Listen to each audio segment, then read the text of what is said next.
કારણ કે તમે જો કદાચ તમે ભંજામોને આવો કાયદો શીખવાડશો તો અમારા તાલુકામાં નેતાગીરી કરવાની બંધ થઈ જાય.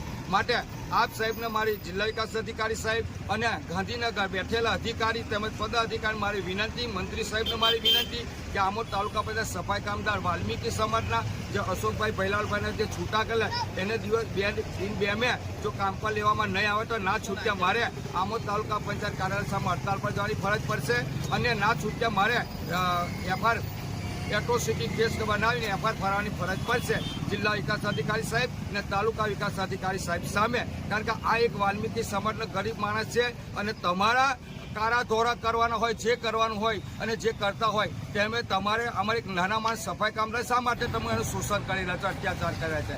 માટે આપ સાહેબને મારી વિનંતી કે તાકીદે આ સફાઈ કર્મચારીને એને ન્યાય મળવો જોઈએ, એ તો ના છૂટતા મારા ગાંધીનગર કપડાની જરૂર પડશે. જય ભીમ, જય હિન્દ.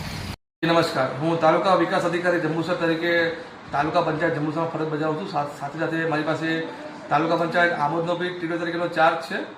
તારીખ 4 જાન્યુઆરીના રોજ એટલે રવિવારના રોજ મને આપણા એક પત્રકાર મિત્ર દ્વારા એક વિડીયો મને વોટ્સએપમાં મોકલવામાં આવેલો હતો, જેમાં તાલુકા પંચાયતના કારોબારી અધ્યક્ષના પતિ શ્રી કેતનભાઈ પટેલ કે જેઓએ એટલે રવિવારના રોજ તાલુકા પંચાયતનું તાળું ખોલીને હિસાબી શાખાનું પણ તાળું ખોલીને અંદર પ્રવેશ કરેલો હતો અને અંદર કામગીરી કરી રહ્યા હતા, જે ખરેખર ન થવું જોઈએ.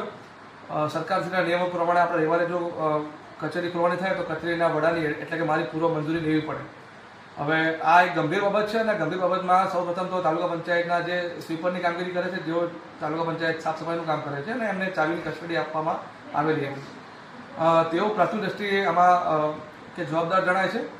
સાથે સાથે કેતનભાઈ જે ચેમ્બરમાં ગયા હતા એ હિસાબી શાખા હતી, એટલે હિસાબી શાખાના જે શાખાધિકારી છે મુકેશભાઈ ડાભી, જે ડેપ્યુટી એકાઉન્ટન્ટ તરીકે તાલુકા પંચાયતમાં ફરજ બજાવે છે, તેઓને પણ આપણે નોટિસ સર્વ કરવામાં આવી હતી અને તેઓએ નોટિસના ખુલાસામાં જણાવ્યું કે તેઓ એમની ચેમ્બર બંધ કરીને ગયા હતા, પરંતુ બહાર જે કોમન ચાવીનો જે ગુચ્છો લટકાડેલો હોય એમાંથી ચાવીથી લોક ખોલીને આપણે હિસાબી શાખાની કામગીરી કરી રહ્યા હતા.